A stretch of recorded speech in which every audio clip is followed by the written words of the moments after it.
Boa noite. Tudo bem com vocês? Que bom. Alguém está bem, né? Alguém falou, eu estou bem. Que bom que você está bem. Queridos, você é muito bem-vindo ao Espaço Novo Tempo.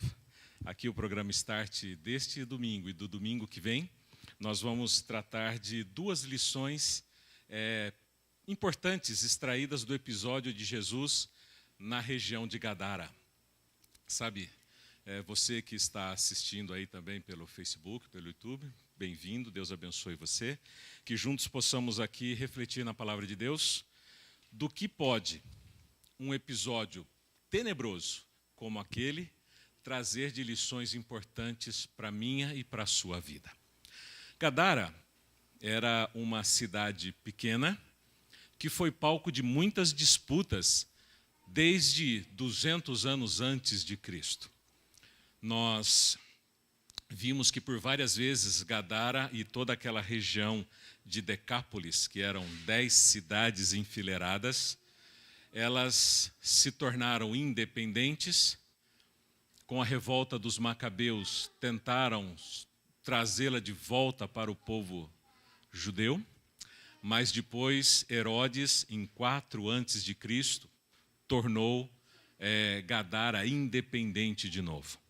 Gadara se tornou um lugar onde não havia judeus, onde a formação básica era de romanos, com uma cultura, com uma herança helenística do império grego que passou por ali. E eles não tinham nenhuma referência nos seus costumes de uma referência judaica. Nós vamos encontrar aqui alguns elementos desta história que vocês vão entender o porquê não havia judeu ali. No Evangelho de Marcos, capítulo 5, nós vamos trabalhar com uma primeira lição que eu gostaria de extrair neste domingo. Domingo que vem nós teremos uma segunda lição extraída desse mesmo texto do Evangelho de Marcos. E se Deus assim o permitir, teremos a terceira lição, ou não, desse mesmo texto, finalizando então as lições de Gadara. Nós olhamos para a Bíblia e lemos assim: entre mentes, chegaram a outra margem do mar, o mar da Galileia, a terra dos Gerazenos, capítulo 5 de Marcos, verso 1. Ao desembarcar, logo veio dos sepulcros ao seu encontro um homem possesso de espírito imundo. A primeira pergunta que fica aqui, que nós gostaríamos de trabalhar com vocês é: o que Jesus foi fazer em Gadara? Não havia nada, teoricamente, para que ele fosse tratar ali. Não havia judeus, não havia ali sinagogas em funcionamento, não havia prosélitos do judaísmo ali, não havia praticamente ninguém que pudesse interessar a ele. Havia apenas homens de nacionalidade de descendência romana, com costumes pagãos e uma herança grega por tabela na colonização das 10 cidades da região de Gadara, de Decápolis. Uma delas era Gadara. Jesus, então, pegou alguns dos seus discípulos e entrou no barco e atravessou o mar da Galileia. Por que será que ele fez isso? Logo, quando ele chega à margem da outra parte do mar da Galileia, na região de Gadara, eis que vem um homem, como vocês viram aqui nesse vídeo aqui, muito bem feito, um homem todo desgrenhado, barbudo, descabelado, sujo, arranhado, maltrapilho. Ele vem correndo em direção a Jesus. Para aqueles que já tiveram a infidelidade de ter algum contato com uma pessoa em estado de possessão, você imagina como foi o sentimento dos discípulos de Jesus naquele momento. Aquele homem vindo terrivelmente, gruindo em direção a cada um deles, eu acredito que deve tê-los feito se assustar, se esconder um pouco atrás de Jesus, temendo aquela figura grotesca. E então a Bíblia continua dizendo assim: um homem possesso de espírito imundo veio ao encontro. Ele então vivia nos sepulcros, e nem mesmo com cadeias alguém podia prendê-lo, porque tendo sido ele muitas vezes preso com grilhões e cadeias, as cadeias foram quebradas por ele, os grilhões despedaçados, e ninguém podia subjugá-lo. Andava sempre ele, de noite e de dia, clamando por entre os sepulcros, pelos montes, ferindo-se com pedras. Quando ao longe viu Jesus, correu e o adorou. Aqui nós percebemos que todo o processo de possessão na vida daquele homem, em um momento único de lucidez, ele visualizando aquele que vinha. E uma pergunta interessante fica: como ele saberia que aquele era Jesus? Como ele poderia ter a informação de que aquele que vinha era alguém que poderia ajudá-lo? E quando ele se dirige em direção a Jesus, ele se prostra em adoração, mas aí então ele perde totalmente os seus sentidos naturais e o sentido sobrenatural toma conta dele de novo e ele já não fala mais por si só. Os inimigos que estavam dentro dele começaram então a falar por ele. Verso 7, exclama em alta voz, dizendo: que tenho eu contigo, Jesus, Filho do Deus Altíssimo? Conjuro-te, por Deus, que não me atormentes. Porque Jesus lhe dissera: espírito imundo, sai deste homem. Perguntou-lhe então Jesus: qual é o seu nome? Respondeu ele: Legião é o meu nome, porque nós somos muitos. Rogou-lhe encarecidamente que não os mandasse para fora do país. Ora, pastava ali então uma grande manada de porcos. E os espíritos imundos rogaram a Jesus, dizendo: manda-nos para os porcos, para que entremos neles. Jesus então permitiu. Então, saindo os espíritos imundos, entraram nos porcos. A manada, que era de cerca de 2.000, precipitou-se despenhadeiro abaixo, para dentro do mar, onde então eles se afogaram. Os porqueiros fugiram e anunciaram então por toda a cidade e pelos campos. É uma história muito lida, muito conhecida, nós já vimos e algumas coisas já comentamos aqui. A força sobrenatural na vida daquele homem era espantosa. Uma legião, naquele tempo, ela poderia ser de 3.000, de 4.000 e de 6.000 soldados, dependendo da legião e o exército a qual ela era baseado. Há informações de que, por exemplo, o exército grego mantinha suas legiões com cerca de 4.000 homens. As legiões romanas eram cerca de 6.000 homens, e a extinta, antigas legiões babilônicas, de um império que não existia mais, era formada por cerca de 6.000 homens. Nós sabemos é que não menos que 3.000 demônios estava dentro daquele corpo. Nada que as pessoas pudessem fazer segurava aquele homem. Mas o que isso tem de interessante para mim e para você? Eu queria agora olhar para você com um prisma social na vida daquele homem. Olhar para aquela vida daquele homem, para aquela sociedade e para o propósito de Jesus em relação àquela vida. 3 pontos nós gostaríamos de destacar nessa meditação, nesta mensagem. Primeiro ponto que eu gostaria de destacar com você é a missão do inimigo. Se nós estamos falando de um endemoniado, de um possesso, alguém que tinha dentro de si mesmo demônios, é evidente que existe uma ação demoníaca atuando na terra. E ninguém melhor, talvez, do que eu para entender disso.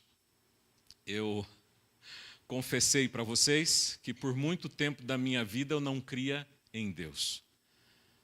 Eu tinha uma dificuldade muito grande de crer em Deus. Eu não via sentido, não via razão, não via coerência, muito menos lógica na existência de um Deus. E foi certa vez, aqui na cidade de Piracicaba, que eu tive um encontro, primeiro, com o diabo, para depois ter o encontro com Deus. Eu estava numa igreja de Alegre, com a minha esposa, com alguns amigos. Eu estudava a Bíblia para agradar a minha esposa, porque a gente tem que agradar as esposas, né, André? A gente faz tudo pela esposa. Cadê o Paulinho, Carol? Paulinho está lá no fundo. Paulinho, agrade sua esposa. André, agrade a esposa. Agradar a esposa é muito bom, faz parte da nossa vida. E eu estudava a Bíblia para agradar a minha esposa. Havia um irmão de Campinas, que tem um sítio aqui pertinho, e a gente almoçava junto, passeava e conversava, batia papo. E um dia em especial nós fomos convidados a assistir um batismo na Vila Resende. E então foi uma das poucas primeiras vezes que eu havia entrado numa outra igreja adventista, fora da qual eu visitava de vez em quando, que foi da minha mãe, que minha mãe frequentava. E lá estava tudo muito bacana, muito tranquilo, muito legal. O pastor fazendo ali os batismos, quando de repente um grunhido na frente no banco me chamou a atenção. Eu vi então aquela mulher pegando um roupão branco de brim, uma coisa tremendamente bem feita, bem costurada, e como um dos porquinhos aqui da história, ela grunhia. O que o porco faz? Eu acho que é isso. Ele fazia um barulho muito estranho. Eu comecei a olhar e vi que a mulher, falei, passa mal. Mas ela, por trás, ela começou a rasgar aquele brim grosso, e eu calculei a minha força e a força do brim, e concluí, eu não faria isso. E eu vi que aquela mulher não estava normal. E então o pastor reuniu discretamente alguns anciãos, vai orar aqui, vai orar ali, começa a cantar ali, e o negócio foi pegando fogo, e eu descobri que aquela moça estava possessa com um espírito maligno. E então, naquele dia eu cheguei a uma conclusão. Não podia ser uma farsa. Eu achava que não tinha nada combinado. E aquela coisa parecia muito real. E eu fui descobrindo que a possessão daquela mulher era realmente muito real. E foi naquele dia que eu raciocinei, pela minha lógica, que se o diabo existe, existe Deus também. Então, através da obra do diabo, eu passei a crer na obra de Deus. Naquele dia, eu aceitei o apelo do pastor e fui à frente para então me preparar para um futuro batismo. Comecei a crer em Deus, porque eu percebi que o diabo era real. E, queridos, eu digo para vocês, a atuação do inimigo na vida das pessoas, ela pode ser muito real. Às vezes até imperceptível. Mas ao longo dos meus estudos da Bíblia, o que eu descobri é que o inimigo, Satanás, ele tem uma missão para com todos os homens e mulheres deste planeta, desta terra. A missão dele é uma, diferente da missão que a sociedade tem para com os seres humanos, que é diferente da missão que Jesus tem para com os seres humanos. Então hoje nós trataremos dessas três missões. A missão do inimigo na vida do homem, a missão da sociedade para a vida do homem e a missão de Jesus para a vida do homem, do ser humano. Eu quero começar destacando com você a missão do inimigo. Entenda, através da leitura, o processo como é feito. Verso 2 e verso 9, nós encontramos o início do processo da missão do inimigo na vida humana. O verso 2 diz assim: veio um homem possesso de espírito imundo. E o verso 9 diz assim: perguntou-lhe, qual é o seu nome? E ele respondeu, Legião, porque nós somos muitos. O que está evidente aqui é que aquele homem, quando ele caminhou em direção a Jesus, ele perdeu o controle da sua própria vida.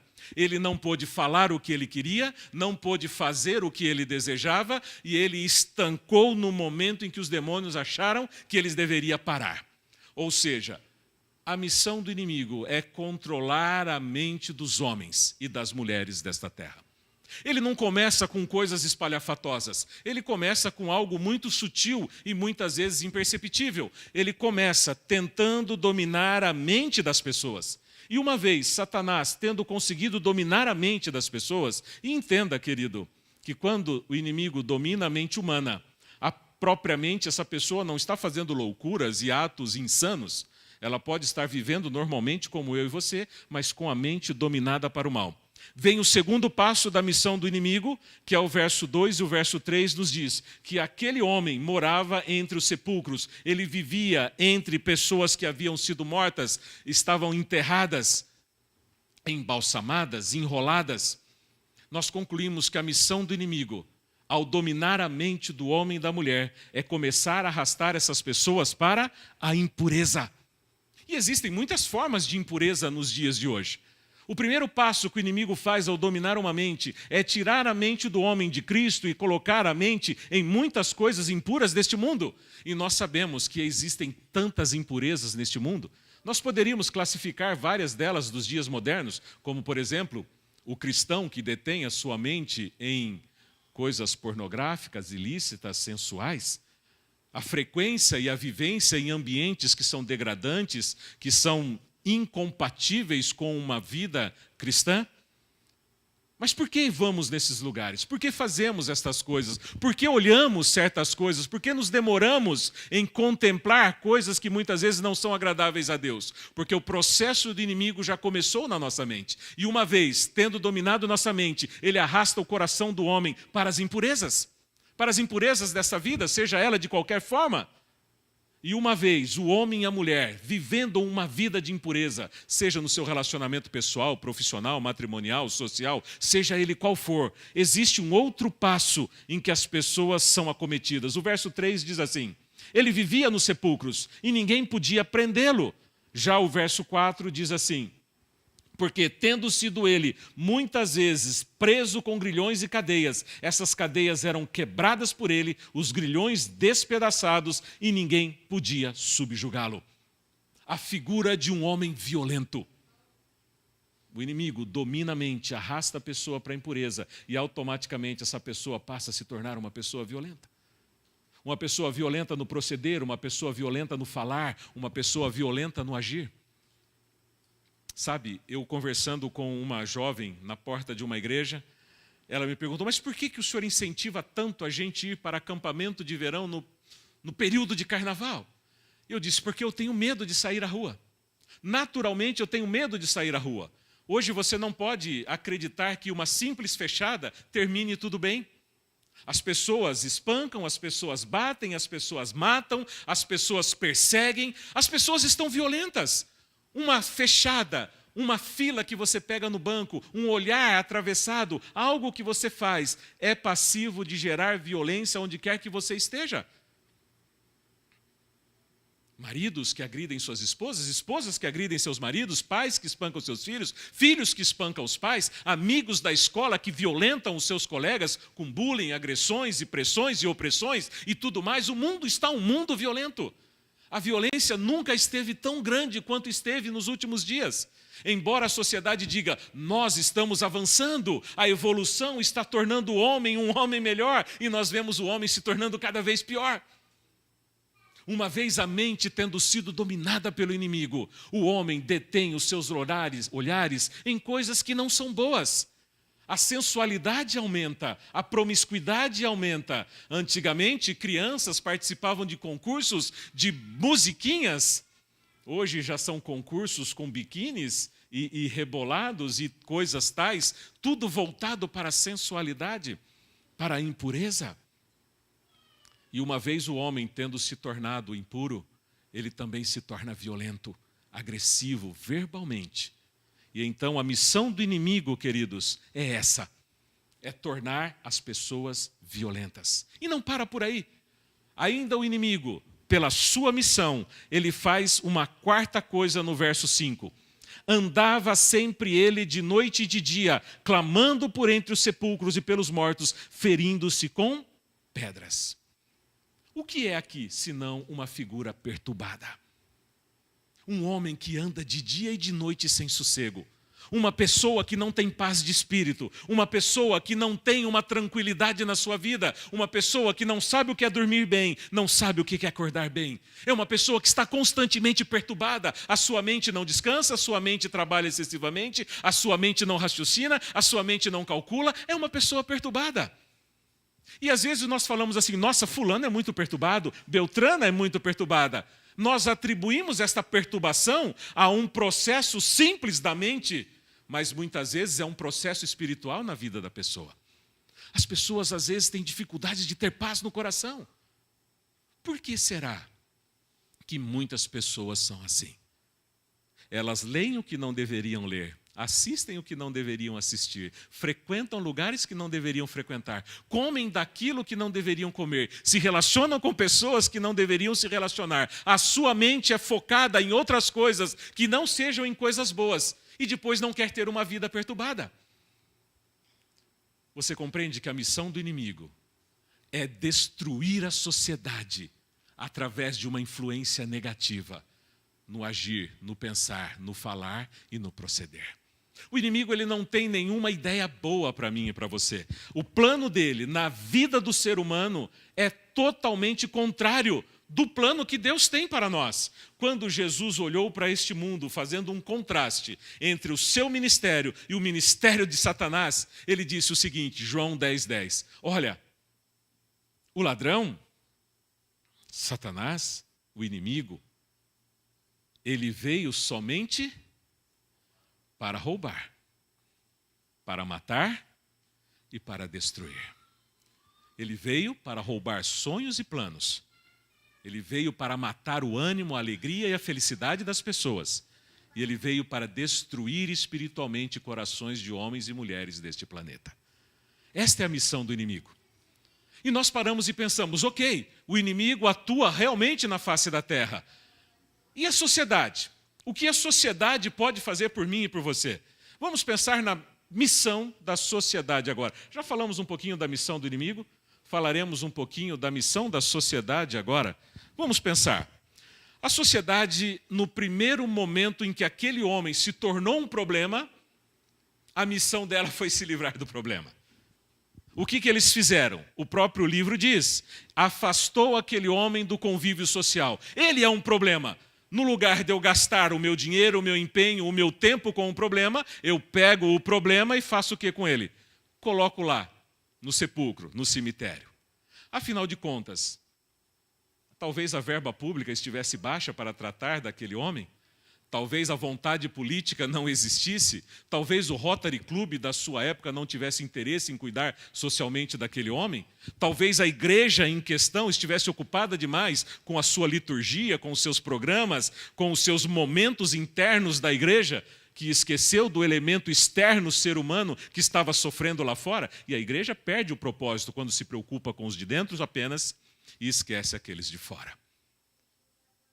Aquele homem foi largado, jogado, despachado para um cemitério. A sociedade, na verdade, não tem nenhuma preocupação, e eu fico pensando aqui comigo, né? Qual é a preocupação da sociedade para conosco nos dias de hoje? O verso 4 diz assim, que esse homem foi acorrentado, ele foi amarrado, mas mesmo assim ele não conseguia ser preso. O papel da sociedade foi, afasta esse homem. Ele está violento, ele está dando trabalho, ele está intransigente, joga ele lá. Mas mesmo lá no cemitério, nos sepulcros, ele continua dando trabalho, amarra. Amarrar e prender é melhor do que tratar. Amarrar e prender é melhor do que gastar com acompanhamento. Amarrar e prender é melhor do que sustentar, orientar, do que resgatar e salvar. Afinal de contas, você vê a sociedade preocupada com você em algum momento? Você vê a sociedade preocupada com aquele que não tem as condições mínimas para comer, sendo alimentada muitas vezes? Eu me lembro que eu trabalhava em Campinas, já contei essa história aqui para vocês, e toda quarta-feira eu passava pelo Distrito Industrial de Campinas, em direção a Indaiatuba, e lá tinha uma empresa, a Mercedes-Benz Caminhões, empregava 12 mil funcionários. E eu me lembro muito bem dessa história. Naquele momento, os analistas financeiros da Mercedes-Benz fizeram um cálculo que a lucratividade ou a rentabilidade deles anual estava em torno de 6 bilhões ou 4 bilhões, eu não me lembro. Eles não estavam tendo prejuízo. Algum analista teve uma brilhante ideia que se eles acabassem com aquela planta e transferissem aquela planta para São Bernardo do Campo, eles aumentariam em 2 bilhões anuais no seu lucro. Aí qual foi a alternativa? Eles não estavam tendo prejuízo, a lucratividade já era boa. Eles simplesmente disseram, como podemos ganhar mais? Como podemos lucrar mais? Como podemos ganhar mais? É simples, nós temos aqui 12 mil pais de família. Destes 12 mil pais de família, algumas estão grávidas sim, alguns têm filhos sim, outros estão doentes sim. Mas o que é a doença deles? O que é a gravidez dela perto da lucratividade que eu tenho? Fecha a fábrica, demite 12 mil e vamos para São Bernardo do Campo. E naquela quarta-feira que eu passei pela manhã, aquele monstro, que era gigantesco movimento, assustou e arrepiou com o deserto que estava, sem nenhuma alma naquela planta gigantesca onde trabalhava 12 mil funcionários. O que vale um trabalhador para a sua empresa? O que vale um funcionário para o patrão? O que vale um pedinte faminto para a Walmart? Não, ele não entraria lá com fome e sairia com a sua compra. Por quê? Porque, na verdade, não há interesse na sociedade por nenhum ser humano.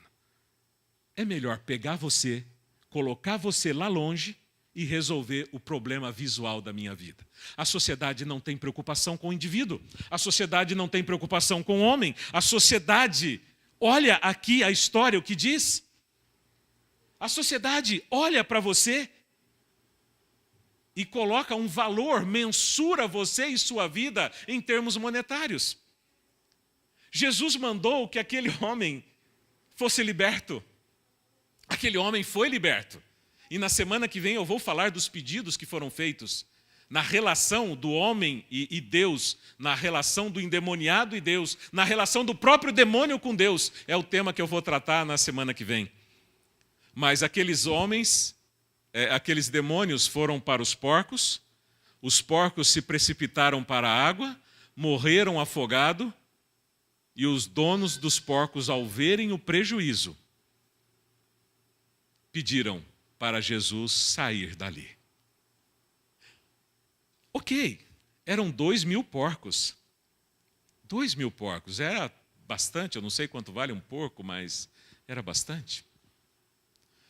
Mas quando ali mesmo, diz a Bíblia, havia um homem sentado, vestido em perfeito juízo, restaurado, resgatado, não fez diferença nenhuma. A única coisa que eles conseguiram ver foi o prejuízo. O homem estava dando trabalho, eu coloquei ele para fora da cidade. Ele continuou dando trabalho, eu tentei acorrentá-lo e prendê-lo na sujeira e nos sepulcros. Agora vem alguém que transforma aquele homem, mas matou 2.000 porcos. Afinal de contas, os porcos valem mais do que você. Os porcos valem mais do que eu. Os porcos valem mais do que qualquer ser humano na face da terra. Isso é o que a sociedade vê de mim e de você. Enquanto nós vivemos nessa terra, queridos, nós temos que entender que o inimigo, ele tem uma missão, que é destruir a tua vida, dominar a tua mente, arrastar a tua mente e o teu coração para a impureza, para a pornografia, para a sensualidade, para a promiscuidade, para as bebidas, para drogas, para a balada, para a sensualidade. E ele quer dominar você no lixo, enquanto a sociedade não tem nada para você. Você não pode recorrer, você não pode depender de nenhum elemento da sociedade. Aí então, nós entramos com a missão de Jesus para mim e para você. Quando Jesus chegou do outro lado da margem, nós começamos a entender que para Jesus há sempre um propósito quando há uma vida humana precisando do seu socorro. Não havia nada em Gadara que pudesse interessar a nenhum judeu. Não havia nada em Gadara que pudesse chamar a atenção de Jesus como homem. Mas havia um homem que precisava do Jesus Deus. Havia um homem que estava sofrendo uma opressão pelos espíritos malignos. Havia um homem que estava sendo deixado, desprezado pela sociedade. Havia um homem que havia sido abandonado por seus familiares. Havia um homem que tinha sua autoestima zerada. Ele estava rebaixado ao pó da sociedade. Jesus não achou trabalhoso pegar o seu barco, cruzar um mar, para atender apenas uma pessoa só. Porque Jesus é assim. Se for preciso, ele atravessa o mar para atender só você. Se for preciso, ele cruza oceanos para chegar diante de você, tocar nos seus ombros, olhar nos seus olhos e dizer que ele te ama e quer restaurar a sua vida. Essa é a missão de Jesus. No contraste, nós começamos a entender a diferença entre um e outro. Jesus chega para aquele homem, verso 8. Jesus diz, espírito imundo, sai deste homem. Jesus oferece a liberdade para aquele homem. O interesse de Jesus é fazer com que cada ser humano da face da terra seja um homem livre, livre de opressões, livre de torturas, livre de pressões, livre do fardo pesado, grotesco que o inimigo quer colocar na vida humana. Ele disse, queridos, se vocês conhecerem a minha vida e a minha mensagem, se vocês conhecerem a verdade que eu carrego, esta verdade vai libertar cada um de vocês. E nós vivemos presos, nós vivemos acabrunhados, nós vivemos sobrecarregados com tantas coisas desta vida, mas a missão de Jesus é libertar você. Jesus atravessou o mar simplesmente para libertar aquele homem, para poder trazer a dignidade daquele homem. Verso 15, o verso 15 revela isso. Então saiu o povo para ver o que sucedera. Indo ter com Jesus, viram o endemoniado, o que tivera legião, assentado, vestido em perfeito juízo, e então temeram. Essa palavra vestido é tão pequena e parece tão inocente em todo o contexto, mas ela faz todo o sentido no texto. Porque essa palavrinha está aqui simplesmente para dizer que estar vestido é ter tido a sua dignidade devolvida. Aquele homem não tinha mais vergonha de andar. Aquele homem não estava mais envergonhado pela sua nudez. Ele não estava mais envergonhado pelo seu pecado. Ele não estava mais envergonhado, caído pela sua falta de dignidade. Sabe, queridos, a missão de Jesus é olhar para você e dizer o quanto você é digno para essa sociedade que não te dá dignidade. Jesus quer dizer para você que você é tão importante que Ele é capaz de atravessar um mar para fazer você se sentir melhor. Ele quer tocar na sua vida, quer tocar no seu coração, quer tocar no seu ser e dizer, querido, você é a coisa mais linda que eu tenho nesse mundo. Você não precisa se envergonhar de tudo aquilo que você fez no passado, que quando você estiver no encontro comigo, você pode se tornar uma nova criatura. E aquilo que aquele homem fora, não era mais. Porque ele estava agora uma nova pessoa. Vestido significa ter a dignidade restaurada. E Jesus, quando ele entra na vida de um homem e de uma mulher, ele não só devolve a dignidade do ser humano, ele não só valoriza aquele homem, aquela mulher que não foi valorizado pela família, pela sociedade, pelo governo e muitas vezes até mesmo por igrejas. Sabe que nós temos um grave defeito, né? De menosprezar e minimizar todas as pessoas que falham ao nosso redor. Nós temos talvez um grande defeito de dizer que as pessoas que caem, as pessoas que pecam, as pessoas que falham, valem menos do que aqueles que são aparentemente santarrões e santos dentro de uma igreja.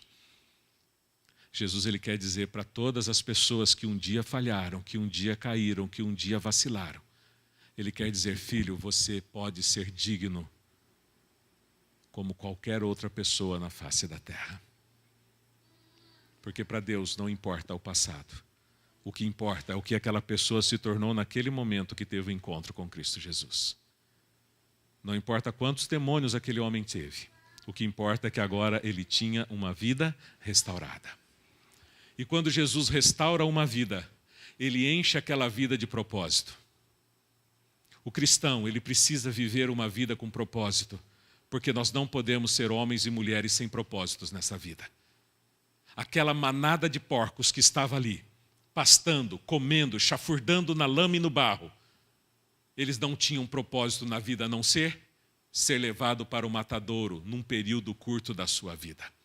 Jesus nunca desejou que homens e mulheres fossem como manada de bois que andam, comem, vestem e dormem sem um propósito muito bem definido nessa vida. Jesus quer que todos nós saibamos de quem somos, onde estamos e para onde vamos. Isso se chama propósito. Isso se chama ter um sentido na vida. Não vagar sem saber quem você é. Não viver sem saber como está vivendo, apenas existindo uma existência rasa e parca. Aquele homem que passou a sua vida excluído, agora digno, ele não poderia continuar vivendo como vivia anteriormente. Ele tinha que ter um propósito. Ele tinha que ter um propósito muito bem definido. Assim como eu e você precisamos ter um propósito na vida. Nenhum cristão é chamado por Deus sem que Deus dê a ele um propósito muito bem definido. aquele homem agora estava restaurado, aquele homem agora estava digno de novo, aquele homem estava agora inserido na sociedade novamente. E dentro dessa sociedade insana que não valoriza ninguém, aquele homem precisava ter um propósito bem definido. Assim como eu e você temos um propósito, querido. Você acha que entrou aqui por acaso hoje? Não, não entrou aqui por acaso hoje. Você está aqui porque Deus tem um plano na sua vida. E o plano na vida que Ele tem, na sua vida, é para que você viva uma vida com propósito definido nessa terra. Ele não tem prazer que o homem acorde, durma, acorde, coma, trabalhe, durma, acorde, durma, trabalhe, dorme, durma, acorde. Esse é sem propósito. Ele quer que você faça tudo isso aliado a um propósito muito bem definido na sua vida. Quer fazer a diferença no reino de Deus. Aquele homem disse, agora eu estou bem na fita, agora eu tenho roupa, agora eu estou sem demônio, agora eu penteei minha barba, penteei meu cabelo, agora eu vou contigo. Jesus disse, não, filho, você não vai comigo. Agora você vai contar para todas as pessoas o que eu fiz na sua vida. Isso é o propósito. O propósito da humanidade é contar o que Jesus fez na sua vida. Queridos, eu não sei se você já teve a percepção de estar possesso um dia, mas todo aquele que não tem a presença de Deus na vida, ele é possuído por outro espírito que não é o Espírito Santo. Você pode não rugir, você pode não se contorcer, você pode não babar, você pode não uivar, mas se o espírito que está em você não for o Espírito Santo de Deus, é o espírito do maligno que está em você. Não existe outro. Se houvesse um terceiro, tudo bem, mas ou é Deus ou é o diabo. Mas quando você tem um encontro com Cristo, Ele liberta você.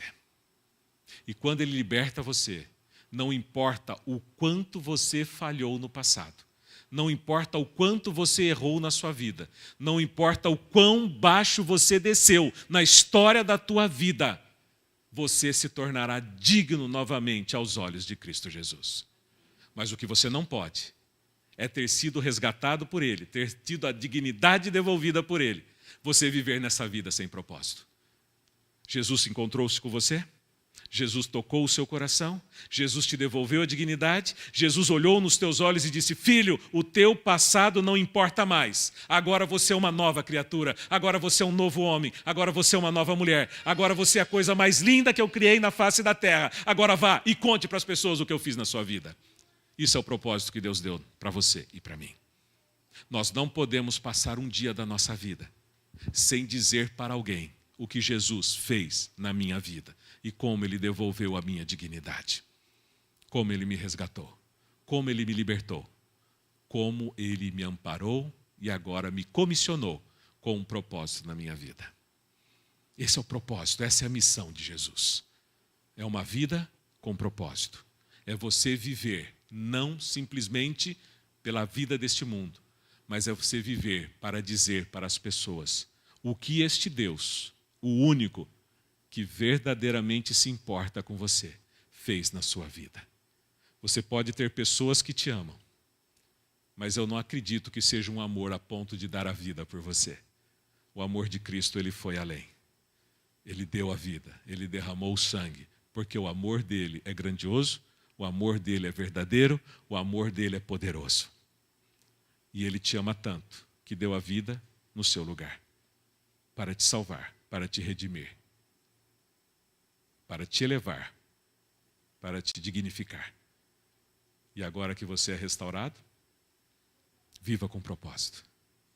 Não viva por viver, não ande por andar, não coma por comer, não trabalhe por trabalhar.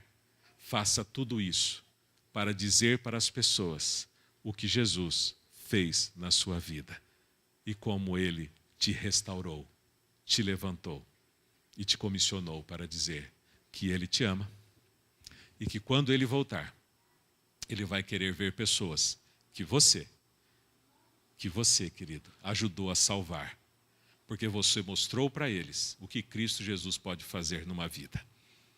E essa pessoa vai estar no céu com você. Essa pessoa vai ser levada a Jesus pelo seu exemplo, pela sua vida, pelo seu comportamento, pela sua postura. Na semana que vem, nós vamos para a segunda parte do relacionamento homem com Cristo, baseado nesse mesmo texto. Nós vamos ler as mesmas linhas, as mesmas palavras, e vamos tirar a segunda lição que Gadara nos oferece. Uma cidadezinha independente, cheia de homens e mulheres que não tinham Deus, mas que foi alcançada por Deus, porque havia um ali que precisava ter um encontro com Cristo. Queridos, você já teve um encontro com Cristo. O meu apelo é: diga para as pessoas o que Cristo fez na sua vida. Você foi tocado por Cristo? Então diga. Você foi transformado por Cristo? Então diga. Para que a tua vida seja uma vida com propósito. Porque o inimigo tem um propósito para você. A sociedade não tem propósito nenhum para você. Mas Jesus tem um propósito tremendo na sua vida e na vida daqueles que estão com você ao seu redor. Amém? Você gostaria de orar comigo? Gostaria de pedir para Deus fazer com que nós sintamos esse propósito cada vez mais claro e definido no nosso coração e assim viver uma vida com um propósito de dizer quem é Jesus e o que Ele fez por minha vida. É por isso que eu vou orar. Quem gostaria de me acompanhar na oração? Vamos orar? Fique de pé. Vamos orar então. Santo Deus, eterno Pai, nós louvamos, Senhor, o Teu santo nome. Nós louvamos, ó Deus, a Tua postura maravilhosa de viajar quilômetros num pequeno barco para alcançar um homem que não tinha mais vida. Ele apenas existia nos sepulcros, existia excluído, existia humilhado. O Senhor, Pai, devolveu a ele a dignidade. O Senhor encheu aquele coração de esperança e deu um propósito para aquela vida. Aqui, Senhor, muitos anos depois, os teus filhos vieram a esta tua casa. Homens e mulheres que um dia também andaram distantes de ti, mas hoje eles foram alcançados por Cristo.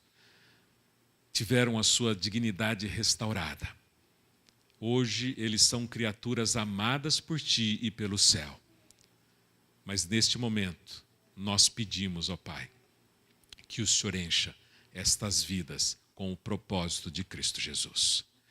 Que o Senhor Deus dote cada coração, cada mente aqui, ó Pai, com a certeza de que a sua vida, as suas vidas, elas serão vidas vãs se viverem apenas para si, mas serão vidas cheias de propósito se viverem para dizer o que Cristo Jesus fez por cada um deles.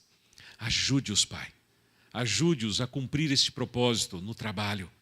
Ajude-os, ó Deus, a cumprir este propósito na escola. Ajude o Senhor a cumprir este propósito em casa.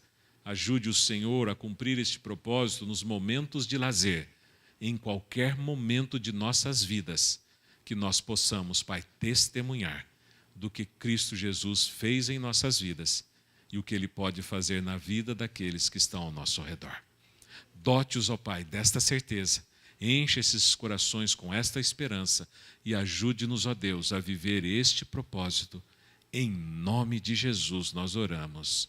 Amém. Amém. Que você tenha uma boa semana, uma semana abençoada por Cristo Jesus. Amém?